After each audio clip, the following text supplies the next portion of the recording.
कुशीनगर अंतर्राष्ट्रीय एयरपोर्ट से यात्री उड़ान भरे या ना भरे, लेकिन बड़े बड़े नेता और विशेषकर भाजपा के नेता जरूर उड़ान भरे। और आज जब एनडीए ने बिहार की चुनाव के बाद अपनी अब तक की सबसे बेहतर जीत हासिल की, दोहरा शतक लगाया है, इस चुनाव में राजनेताओं के लिए कुशीनगर एयरपोर्ट ने एक अविस्मरणीय योगदान दिया। एक ऐसा योगदान जिसे जीवन पर्यंत याद रखा जाए।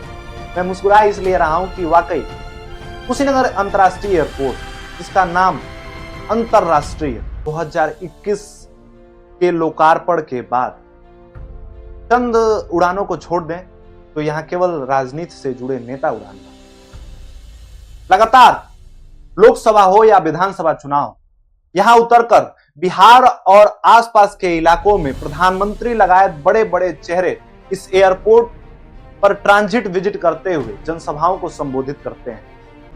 कुशीनगर के आसपास के इलाकों में बीजेपी और एनडीए की बेहतर जीत के बाद ऐसा माना जा रहा है कि कुशीनगर एयरपोर्ट ने अपनी अहम भागीदारी सुनिश्चित की। असम के मुख्यमंत्री हेमंत बिस्व शर्मा, हरियाणा के मुख्यमंत्री नायब सैनी, दिल्ली की मुख्यमंत्री रेखा गुप्ता, इसके अलावा गृह मंत्री अमित शाह, प्रधानमंत्री नरेंद्र मोदी और अन्य बड़े बड़े नेता यहां उतरते रहे।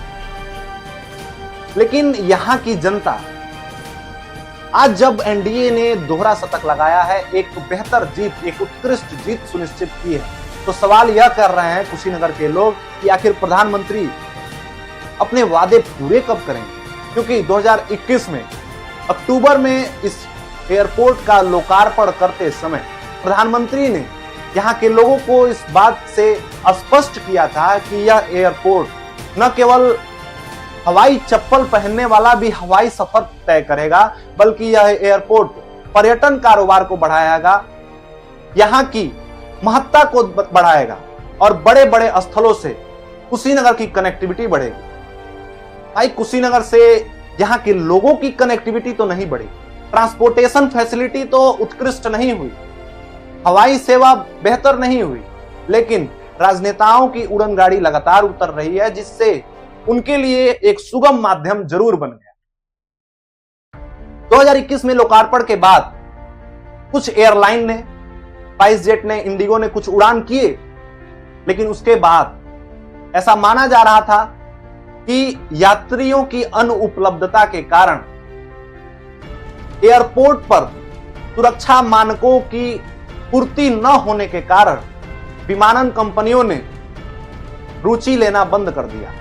और लगातार चुनाव में यहां बड़े बड़े नेता उतर रहे हैं, और बड़े बड़े नेता केवल भाजपा के, क्योंकि जब यहां पर सूबे के पूर्व मुख्यमंत्री और सपा के राष्ट्रीय अध्यक्ष अखिलेश यादव की चार्टर प्लेन का उतरना हुआ, तो एयरपोर्ट अथॉरिटी ने इस बात को बहाना देकर उनके चार्टर प्लेन को डाइवर्ट कर दिया कि मौसम और तकनीकी समस्याएं हैं, जबकि उस समय लगातार अंतर्राष्ट्रीय मानकों की पूर्ति करते हुए विमानन मंत्रालय तक एयरपोर्ट अथॉरिटी ने दावे किए थे। तो हम यह कह सकते हैं कि कुशीनगर एयरपोर्ट आम जनता और अलग अलग पार्टियों के नेताओं के लिए नहीं, बल्कि कि भाजपा के बड़े बड़े नेताओं के लिए था। और जब अंतर्राष्ट्रीय नाम होता है तो उम्मीदें भी बड़ी होती हैं। और कुशीनगर के आसपास के इलाकों के लोग बड़े बड़े देशों में रहते हैं, लेकिन जब उन्हें जाना होता है तो वह गोरखपुर से कनेक्टिंग फ्लाइट पकड़ते हुए अलग अलग शहरों में जाते हैं। सोचिए उनके अंदर कितना दुख होता होगा। और आज जब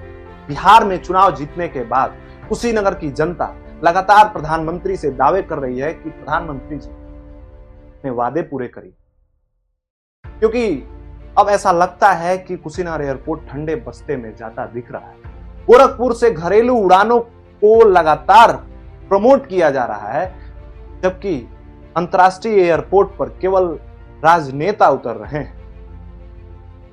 कुशीनगर की व्यथित जनता, जो अंतर्राष्ट्रीय एयरपोर्ट को लेकर बड़ा आशान्वित थी, वो आज लगभग हर व्यक्ति कहता है कि कुशीनगर एयरपोर्ट केवल बड़े बड़े नेताओं के लिए बना।